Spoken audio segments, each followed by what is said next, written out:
Yo, what's going on? My name is Arushi, and today I'm going to be promoting a series of unfortunate events by Lemony Snicket.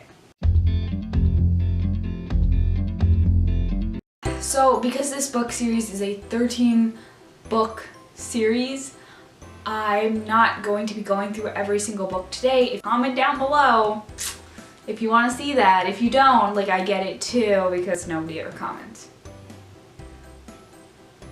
A series of unfortunate events follows the three Baudelaire orphans, Violet, Klaus, and Sunny Baudelaire, who have just discovered that their parents and their house burned down in fire. So their banker comes up to them and he's like, yo, you're orphans now. You have no parents. We're gonna put you with the closest relative. It's lit. He's an actor. He lives in the city. He's cool. Last minute. He's ready to do this. Here you go. So literally the morning they find out, that afternoon, they are being shipped off across town to, you guessed it, Count Olaf. He's quite a character. Some might say he's the villain of the entire series, and his house is dark. There's always a rainstorm, a rain cloud above his house. His grass is dark. His grass is dead. There's no grass, it's just dirt. His house is broken down. It's black.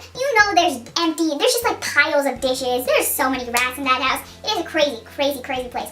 And yet the banker's just like, yo, this is cool. We're gonna put you there. It's all good. Hit me up if you want, but please don't. And he leaves them. And that's when the story starts. We find out while the Baudelaires are running away through the entire series from Olaf and his greed for their fortune, a bunch of characters, the mystery behind a secret organization, the reason their parents died in fire, and the news of the great schism. I don't know how to pronounce it. I would say that this series is definitely very, very, very eclectic, I guess. Peculiar, the writing style especially. It's very, very, very, very interesting. And the book series itself is a shorter read because all of these books aren't as long. There's a balance because the writing style is really different. Lemony Snicket pulls out some crazy personality, and he does this thing where he describes all of the words, and he does this thing where in the middle of one of the books there's an entire page of the words backwards because it's in the context of the scene. I'm gonna read you an excerpt that I think kind of demonstrates this. I'm not gonna go into any spoiler sections. I just think that this part really illuminates his writing style, and I think you can really feel it through there. There are many, many types of books in the world, which makes good sense because there are many, many types of people, and everybody wants to read something different.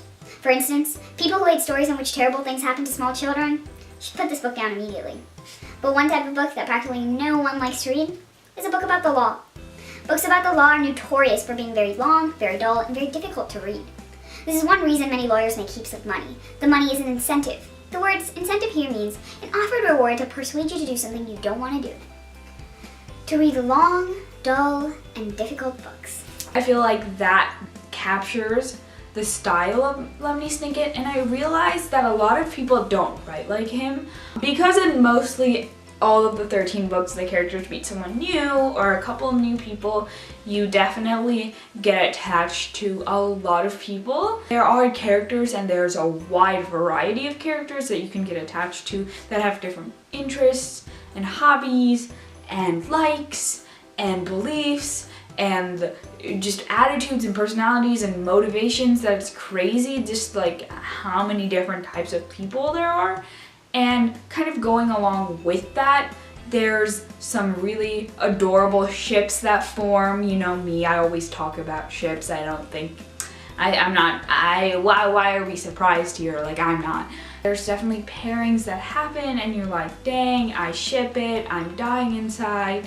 Why are my feelings like this? Why does Lemony Snicket torture me so much? Definitely scenes that are super unrealistic to the real world that you're like, this is never gonna happen. I don't even know if Lemony Snicket made it this way, but in the beginning it's really a testament to the foster care system and how sometimes the people you get just are crazy and sometimes they don't care about you, and I wouldn't know this. I'm just kind of making some connections from things I've read in the news. It's definitely a double-edged sword with it being very crazy but also realistic. And finally, the big news is that if you don't know, and you have Netflix, then go check out A Series of Unfortunate Events. The season is out. It contains 8 episodes reflecting the first 4 books. It's absolutely awesome. Honestly, there's definitely that sort of childish, kind of unrealistic sense to the way the show is created. Like, there is the props and the scenery don't always seem very real. Some of the trailers I've seen for the new series, which kind of seem weird, but it's a really great show and the actors are super talented. The children, most importantly, are very, very good actors, and the story is definitely an awesome adaptation of the books. There are different things, but I don't think they lose that basic feel of the book. They really like stick with it, and that's why I think you should see it. Thanks for watching. Remember to like and comment. More importantly, share and subscribe. Hope you enjoyed. I'm back in front of the camera, but like I say that every 3 videos, so I should just stop. Yeah, and thanks for being here. Yeah, see you next time. Bye.